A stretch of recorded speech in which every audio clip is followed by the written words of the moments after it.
El famoso poema de las 7 maravillas del mundo antiguo por Antípatro de Sidón hablaba con gran estima de todas las proezas arquitectónicas que describía, pero hubo una en particular que fue glorificada más que las otras: el templo de Artemisa en Éfeso. La grandiosa casa de Artemisa es descrita por Antípatro como un edificio tan radiante como el sol, solo inferior al Olimpo mismo. Quizá haya un poco de romantización en esta descripción, pero aún así sabemos con certeza que en la ciudad de Éfeso, uno de los centros comerciales y religiosos del mundo greco-romano, existieron una serie de magníficos templos que atrajeron la atención de todo el mundo mediterráneo. Continuando con nuestra serie acerca de las 7 maravillas del mundo antiguo, hoy en Viajeros en el Tiempo veremos la historia del misterioso y trágico templo de la diosa Artemisa.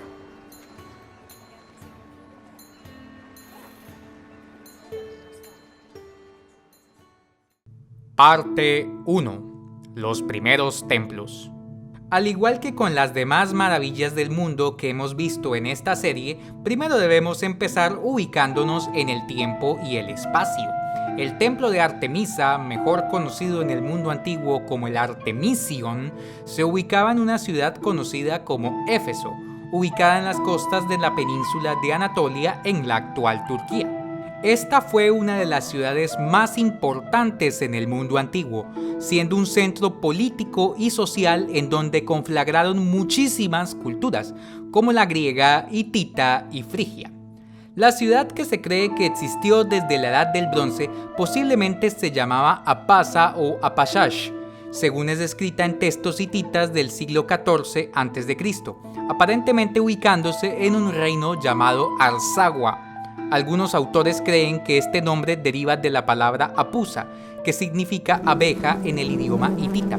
Puede que esto tenga cierta validez, dado que la abeja fue uno de los símbolos principales de la ciudad. La zona contó con presencia griega más o menos desde el siglo XI a.C., llegando a convertirse en una de las polis o ciudades-estado de la región conocida como Jonia.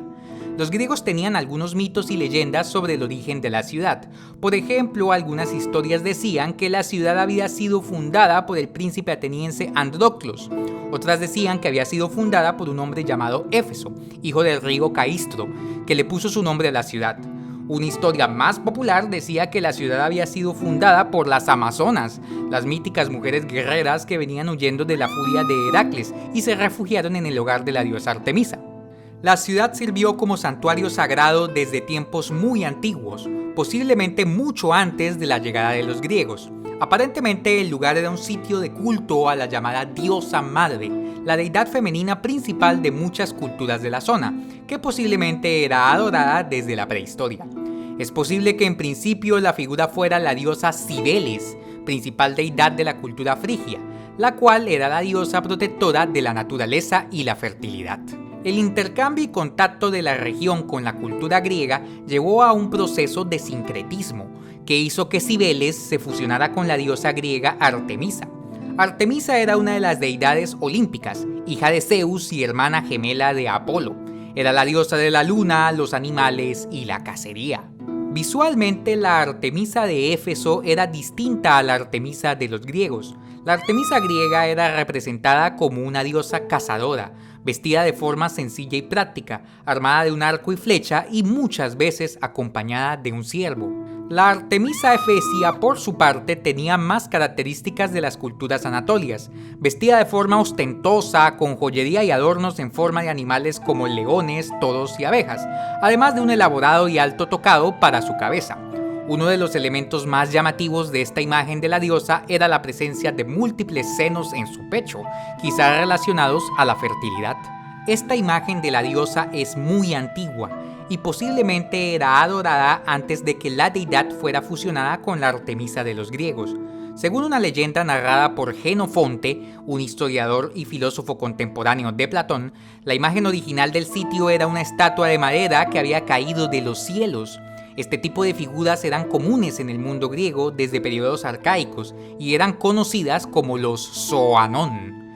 En la zona del templo, los arqueólogos han encontrado restos de joyería de ámbar, vidrio y oro, los cuales se especula pudieron servir para adornar esta figura. Estas investigaciones arqueológicas han revelado que en la zona se construyeron al menos 5 templos dedicados a la diosa, siendo los 2 últimos los más famosos.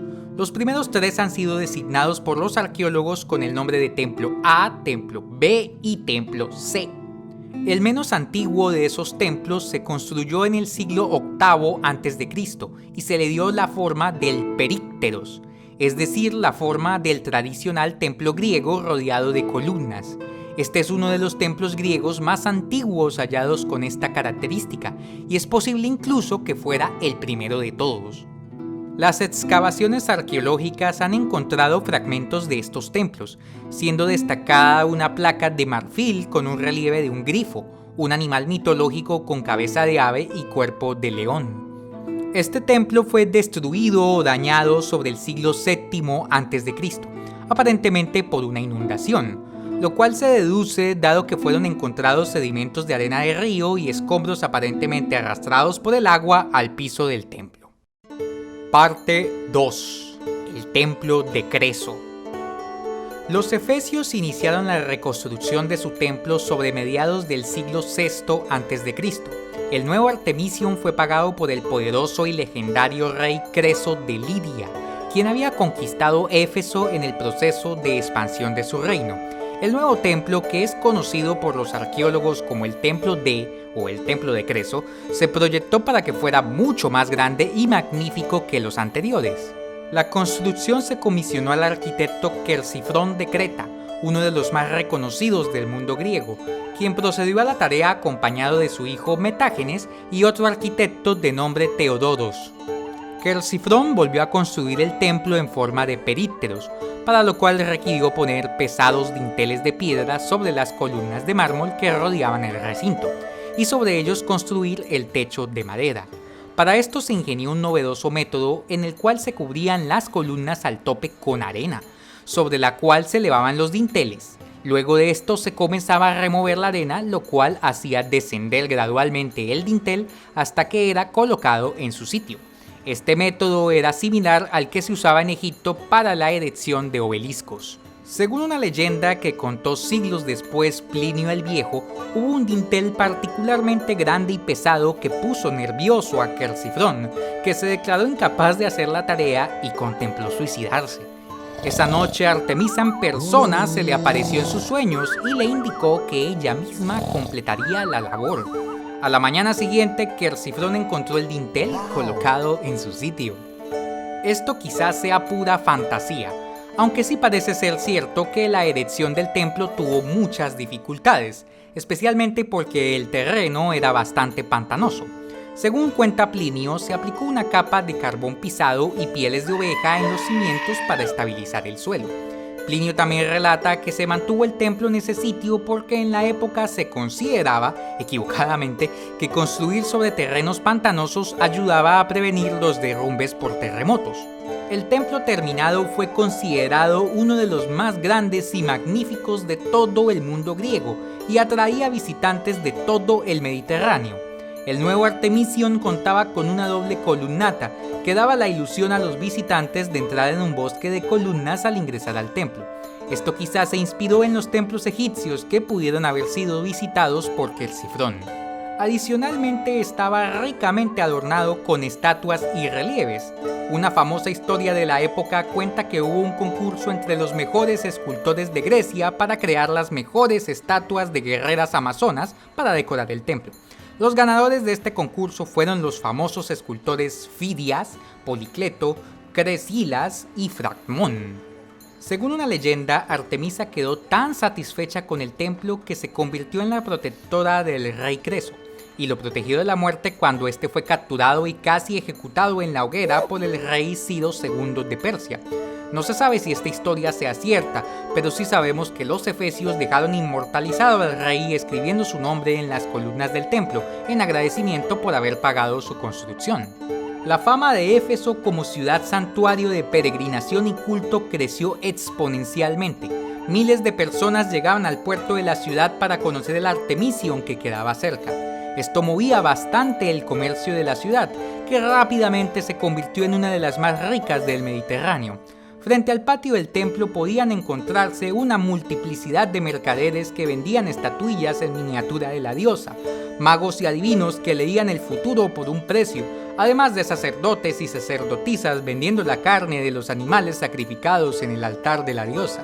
Este movimiento económico fue particularmente favorecido gracias a que Éfeso fue una de las primeras ciudades en la región en utilizar el dinero en monedas, especialmente monedas de oro que eran producidas por el reino de Lidia.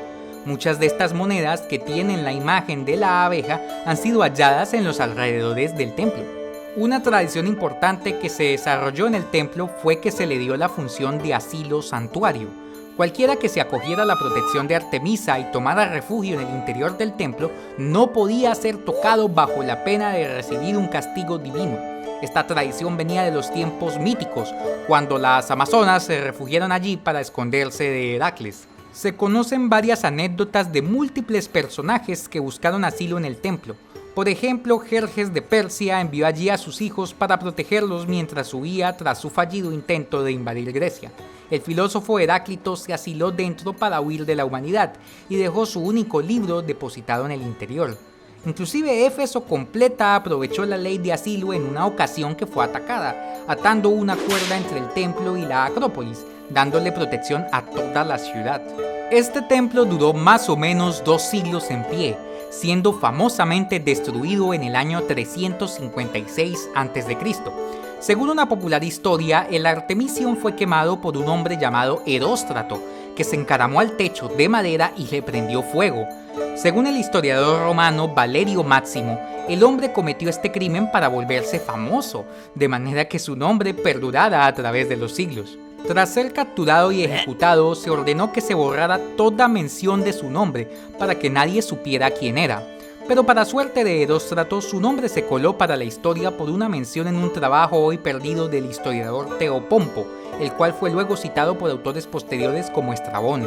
Podría decirse que Eróstrato al final cumplió su objetivo, volviéndose su nombre la base para el término erostratismo, el cual indica la acción de cometer un delito para alcanzar fama. Algunos historiadores han puesto en duda la veracidad de la historia de Eróstrato, pero aún así los restos arqueológicos del templo D sí parecen señalar que fue quemado. Hoy en día se han encontrado restos de esculturas y columnas del viejo templo, así como sus cimientos. Parte 3. El último templo. La reconstrucción del nuevo Artemision inició poco después del incendio, terminándose a finales del siglo IV a.C. La construcción de este nuevo templo está íntimamente ligada a la figura de Alejandro Magno. Según una historia popular contada por el biógrafo Plutarco, el templo viejo se había incendiado el mismo día del nacimiento de Alejandro, lo cual, según él, había ocurrido porque la diosa Artemisa había abandonado su santuario para asistir al nacimiento del futuro conquistador. Más allá de estas apreciaciones mitológicas, sabemos que Alejandro visitó la ciudad de Éfeso cuando tenía 22 años y se encontró con el templo en plena reconstrucción. Alejandro quiso ser magnánimo con los efesios y se ofreció a terminar de pagar los trabajos a cambio de que, como había hecho Creso con el viejo templo, su nombre quedara inscrito en las columnas. Los efesios por alguna razón prefirieron no recibir el apoyo de Alejandro y diplomáticamente lo adularon diciendo que no era propio que un dios pagara ofrendas para otro. Alejandro accedió, pero aún así pagó para realizar una magnífica procesión y un sacrificio para la diosa Artemisa. Según otra anécdota, Alejandro irrespetó la famosa ley de asilo santuario del templo, arrastrando afuera y asesinando a unos enemigos suyos que habían buscado refugio en su interior. El nuevo templo, conocido actualmente por los arqueólogos como el Templo E, se completó algunos años después. El edificio resultó ser más grande y alto que el templo anterior y fue también muy admirado en su tiempo. Tenemos una buena idea de la apariencia general del templo por 3 razones. Primero, que existen detalladas descripciones de este realizadas por contemporáneos como Plinio, que probablemente lo visitaron en vida. Segundo, este aparece en representaciones artísticas contemporáneas, especialmente en monedas que han sido halladas en la zona. Y tercero, se han descubierto sus restos arqueológicos, con múltiples fragmentos de su estructura que han podido ser estudiados en la actualidad. Es posible suponer que el nuevo templo en general copió la apariencia del templo antiguo casi con exactitud, como era costumbre en la antigua Grecia cuando se restauraban o reconstruían templos. Se ha determinado que las medidas aproximadas del nuevo templo eran de 131 metros de largo, 79 metros de ancho y 20 metros de alto. Sabemos que el nuevo Artemision también contó con la columnata de doble hilera para crear la ilusión de bosque de columnas. Dentro del recinto, las columnas continuaban formando un pasillo hasta llegar al santuario. Plinio indica en sus descripciones que en total el templo contaba con 127 columnas de mármol. Las columnas tenían capiteles, es decir, los extremos superiores, decorados en el estilo jónico. Asimismo contaban con una decoración única en la antigua Grecia, en donde las bases inferiores de las columnas, conocidas como tambores, estaban talladas con estatuas en relieve. Varios de estos tambores decorados fueron encontrados por los arqueólogos y hoy pueden verse en museos. Los relieves famosamente tenían imágenes de las Amazonas, íntimamente relacionadas a la historia del templo. Plinio cuenta que había 36 columnas con estas bases decoradas, las cuales probablemente se ubicaban en la fachada del templo, si le creemos a las imágenes de monedas. Es posible que algunas de estas bases provinieran del templo anterior. Las nuevas que se crearon fueron talladas por el famoso escultor Escopas de Paros. Como en otros múltiples templos de la antigua Grecia, estas bases seguramente eran policromadas, es decir, pintadas en colores. Un elemento nuevo que se aplicó en el templo, que no venía del templo anterior, fue agregar unos pedestales debajo de los tambores, de manera que las columnas quedaran a más altura. Es posible que esto fuera una medida preventiva contra las inundaciones. Como era tradicional en los templos de diseño griego, sobre las columnas y sus dinteles se construyó un frontón, es decir, una estructura triangular que soportaba el techo del templo. Había dos de estas, una a cada lado.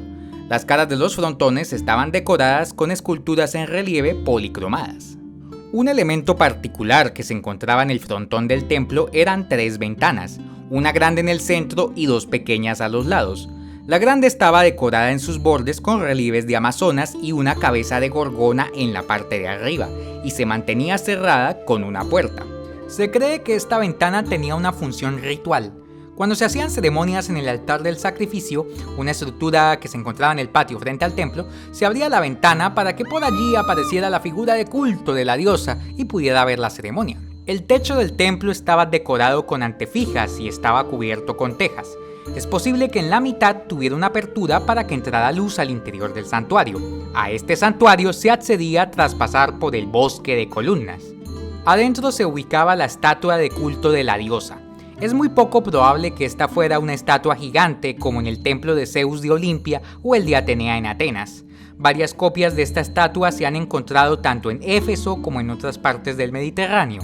No se sabe si la imagen del nuevo templo era el Suanon original o una copia posterior.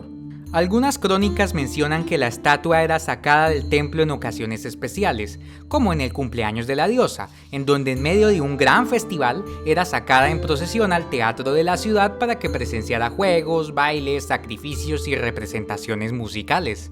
Dentro del santuario también se encontraban varias estatuas y pinturas que servían como esplendorosa decoración. Una pintura muy famosa que podía verse era un retrato de Alejandro Magno vestido con túnica de dios y sentado con un rayo en la mano, mostrándose como el Zeus olímpico. Esta pintura fue realizada por el pintor oficial de Alejandro, Apeles de Cos. El templo permaneció en pie por muchos siglos, manteniendo su fama y esplendor incluso hasta la época del Imperio Romano. En esos años, Artemisa fue sincretizada con Diana, la diosa romana de la caza, por lo cual el templo de Artemisa es mencionado en muchas fuentes como el templo de Diana. En los años posteriores, el templo fue un escenario de confrontación entre el viejo culto de los dioses grecorromanos y las primeras sectas cristianas que se estaban expandiendo desde Palestina hacia todo el Mediterráneo. Una famosa anécdota se cuenta en el libro bíblico de los Hechos de los Apóstoles, en donde el predicador Pablo de Tarso visitó la ciudad sobre mediados del siglo I, tratando de atraer personas a su nueva religión. San Pablo criticó fuertemente el culto a la diosa, reduciéndolo a pura idolatría. Esto evidentemente ofendió a los efesios, quienes lo callaron a punta de gritos que decían «¡Grande es la Diana de los efesios!». 2 de los acompañantes de Pablo fueron arrastrados al teatro para ser juzgados por la muchedumbre. Pablo quiso ir también a defenderse, pero fue convencido por sus discípulos y algunos oficiales de la ciudad amigos suyos de no presentarse dada la furia de la gente. Una leyenda apócrifa posterior relatada en un libro del siglo II llamado Los Hechos de Juan dice que en otro momento se presentó el apóstol Juan en la ciudad, que rezó a su Dios frente al templo para exorcizarlo, lo cual causó que éste se desplomara milagrosamente. Esta leyenda es falsa con seguridad, dado que se sabe que el templo seguía en pie muchos años después de la muerte de San Juan. De hecho, el culto a la Artemisa de Éfeso continuó por algunos siglos más. En el año 262, el templo sufrió un nuevo ataque, siendo quemado por los godos, al menos según los relatos del historiador godo Jordanes. El santuario sobrevivió un poco más, pero al final fue cerrado con la cristianización del Imperio Romano. Lo que quedaba del templo fue derruido por órdenes de Juan Crisóstomo, el obispo de Constantinopla. Éfeso perdió su gloria en estos años, quedando únicamente como una aldea empobrecida rodeada de ruinas. Los restos del templo quedaron en el sitio, pero al igual que con otras estructuras griegas antiguas, con el paso de los años se usaron varios de sus fragmentos para construir otras estructuras. Aún con la destrucción del templo, se mantuvo en la conciencia colectiva la existencia del culto a la Diana Efesia. De hecho, hubo varios grupos considerados heréticos que en el siglo XIV seguían adorando a la diosa Diana. Copias de la estatua de la diosa, conocida también como la Dama de Éfeso, fueron encontradas en Italia durante la época renacentista e inclusive fueron copiadas para ser usadas como decoración. Una famosa fuente que se ubica en la Villa d'Este, en la población italiana de Tivoli, hace un curioso uso de los múltiples pechos de la diosa para el brote del agua. El templo fue redescubierto en 1869, en las cercanías de la ciudad turca de Seljuk. Su descubridor fue el arqueólogo británico John Turtlewood. Las excavaciones fueron continuadas en 1904 por el también británico David George Hogarth. En el lugar se hallaron los cimientos de los múltiples templos, junto con restos de columnas, esculturas, relieves, monedas, joyas y cerámica. Siguiendo la tradición inglesa, muchos de estos fragmentos fueron trasladados al Museo Británico. Algunas piezas pueden verse también en el Museo Arqueológico de Éfeso.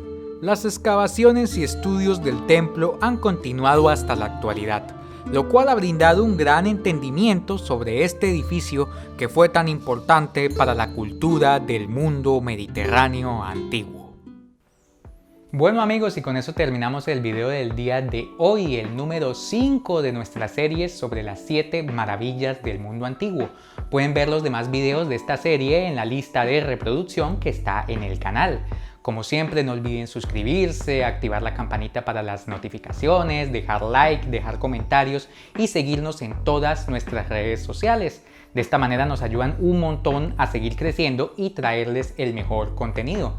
También les recordamos que tenemos un Patreon, es decir, una plataforma en donde pueden dejarnos un pequeño aporte monetario y convertirse en nuestros mecenas. De esta manera tendrán acceso a unos contenidos y unos avances especiales.